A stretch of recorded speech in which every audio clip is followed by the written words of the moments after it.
Welcome back, everyone. So today we're going to be taking a look at the Abigail Williams and Liberty Rose Lynn murders, also known as the Delphi murders. These two little girls were brutally murdered and their bodies left alongside of a hiking trail in Delphi, Indiana. This is considered a cold case at this point, and it is also and it's still an open case. No suspects in this case have been murdered, but a couple of suspects have been named. They just the police department and the state patrol are not releasing any information at all that could jeopardize this case in either way. So, with that said, second thing that I need to say is I had an uphill battle in researching this case because there is so much information that is false online right now. Even on the Wikipedia page, I found countless errors. I have submitted a correction to Wikipedia, and hopefully they will have that corrected soon. So let's get into the actual case itself and what happened. On February 14th, 2017, Abigail Williams and Liberty German had the day off of school and wanted to take a walk or do something together, like best friends do. They decided they wanted to go on a hiking trail that is very popular within their community. This hiking trail used to be a railroad tracks at one point, but then was turned into a hiking path. So there's bridges and there's areas that kind of wind around, but it goes through the forest and it's open area for the most part. The last place that they known to have been seen was near or on the train trestle itself, where you could walk across it. Now, their bodies were found just off of the train trestle over to one side, and depending on where you are standing, it'd be the left or the right. But for this case, for what I'm saying, I'm just going to say their bodies were found over on the left. So on this day, Libby's older sister had taken them to this park area so they could go on a hike. They hadn't have any school. They didn't have any place they really needed to be. They're both eighth graders at the time. They're 14 and 13 years old. And they took their stroll. They were about a half a mile into their walk at this point when they reached the train trestle area. Now, there's a large portion of time that is missing, but what we do know is evidence that was taken and found on Libby's cell phone.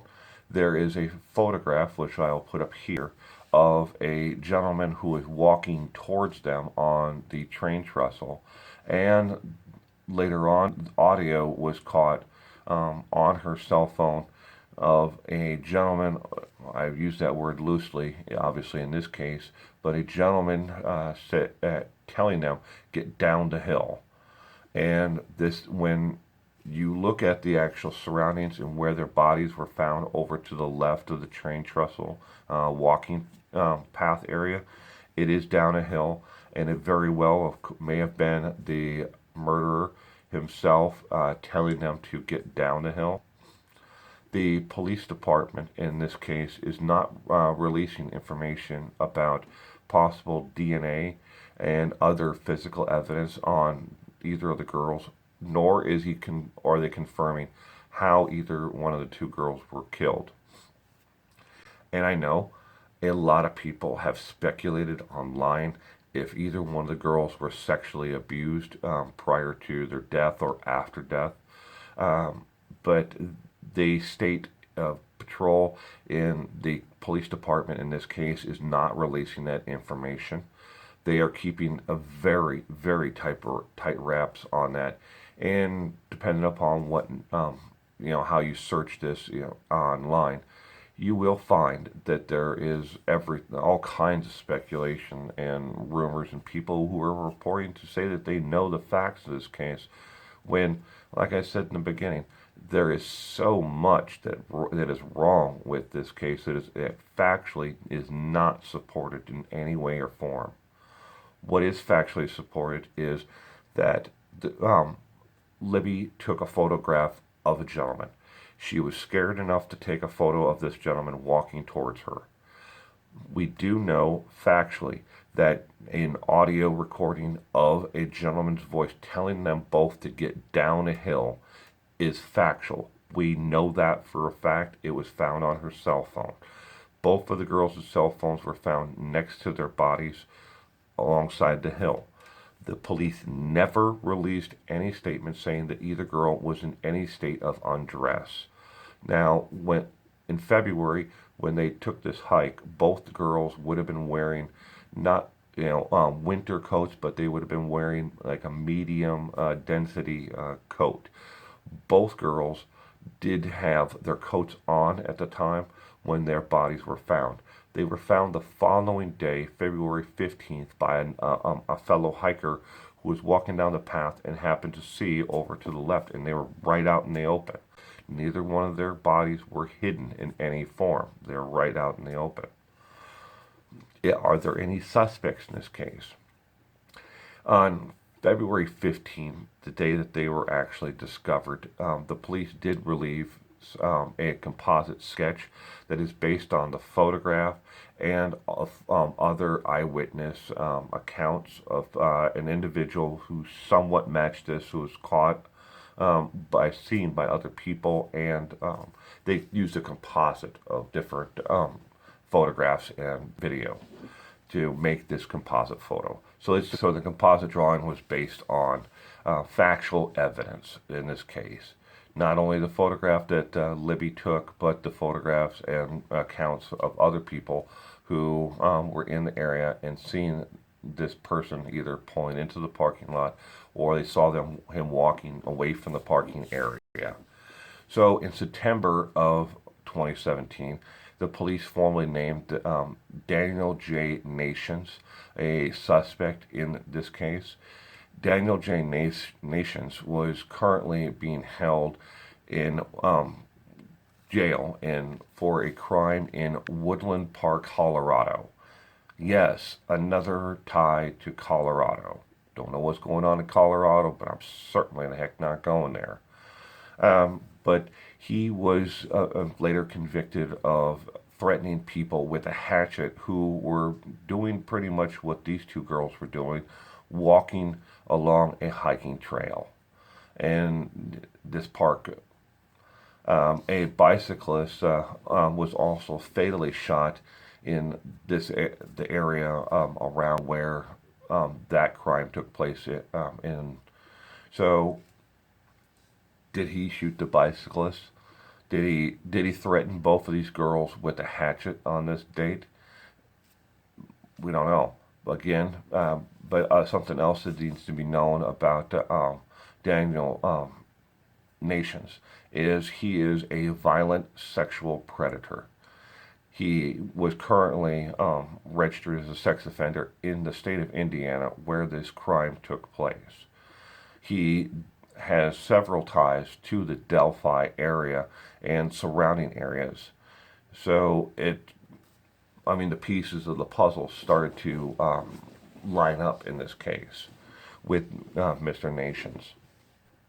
Since this case first came out in February of 2017, the police department and the state patrol in Indiana has received no less than 30,000 tips. On an average day, they receive anywhere from 4 to 6 new tips. Even today, in 2018, December of 2018, they are still receiving 2 or 3 tips a day that on this case. And the 2 to 3 tips that they are receiving, a lot of the tips that they have received thus far have led to back to Mr. Nations. January 24th, 2018, Daniel Nations was transferred from the state of Colorado back to the state of Indiana on unrelated charges, where he is still currently incarcerated to this day. But it is unclear what the charges are or why they transferred him from Colorado back to Indiana. On unrelated charges is all that the official transcript on the transfer said. This new law is going to, and since and has come into quite a few different roadblocks. First, people who are accused are not guilty of a crime, and a lot of people who are accused of a crime are not found guilty. So they have seen the roadblock of violation of rights on for the law, and it has not gone into effect yet. When it comes to Daniel Nations and collecting the DNA, they know his DNA because he is a registered violent sex offender, and the past. And they do have his DNA, so they can now compare it to the actual DNA and evidence in this case. Is he the individual who committed this crime? It fits his MO, his means. He was known to be in this area. He has several acquaintances in the area, so it wouldn't be unheard of for him to end up in Delphi at all. And he did leave the state of Indiana shortly afterwards and end up in Colorado. What was he doing in Colorado? Visiting friends and family in Colorado. Yes, in the Woodland Park area.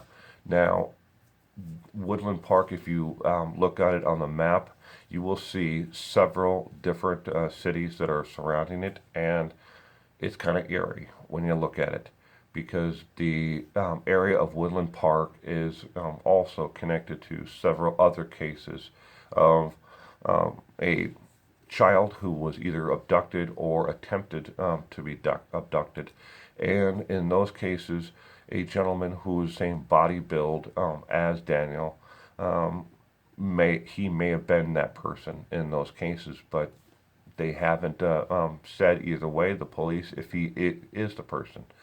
But again, the state of Indiana has him, and he is being held on unrelated charges at this point. So he is there. Daniel is described as being 220 pounds with reddish brown hair. The eyewitness testimony and the photograph that Libby took on her cell phone shows a man that is 220 to 240 pounds with reddish brown hair. Short and crudely cut, just like Daniel kept his hair. It was known by the police department and his probation officer in Indiana that Daniel cut his hair with a Bowie knife. He didn't actually pay to have it styled or cut at a salon. He cut it with a Bowie knife. If you don't know what a Bowie knife is, it's a long, usually 10-inch bladed. So again, everything seems to match up to him, but he has not been formally named the person in this case who committed this crime. But I will put up the photos of here at the end of both Abigail and Abby and Liberty Rose Lynn. I will put their photos up along with the tip line information. If you know of any information and can help in this case at all, please feel free to call the number that is there. You can remain anonymous in this case and help in any way you can. Yeah, FYI, they are tired of psychics calling and saying that they can help with this case. And no, there is no other connection to anyone else right now, but the police are still investigating the possibility that it's not Daniel Nations who committed this crime. They haven't said, okay, we're only focusing on this one guy. So, again, thank you for stopping by today. appreciate each and every one of you stopping by to watch this video. I wish I could have more information to share in this case, but again, my hands are tied when it comes to so many freaking rumors. It's hard to decipher what the truth from the actual facts. So, you stay safe out there.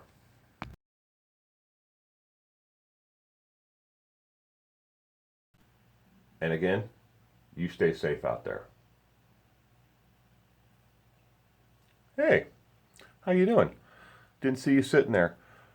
Have you visited the fan gear store yet? There are several items within the fan store that you may like. Everything from coffee mugs, t-shirts, hats, bags, leggings, towels, book bags. There's all kinds of sweatshirts. Yeah, it's sweatshirt season. Best part is, if you buy something from the fan gear store, you're not only supporting my YouTube channel, but you're also supporting nonprofits, 401c3s. And you can write off 50% of your actual purchase on your taxes if you itemize. So why not go check it out today? Thank you.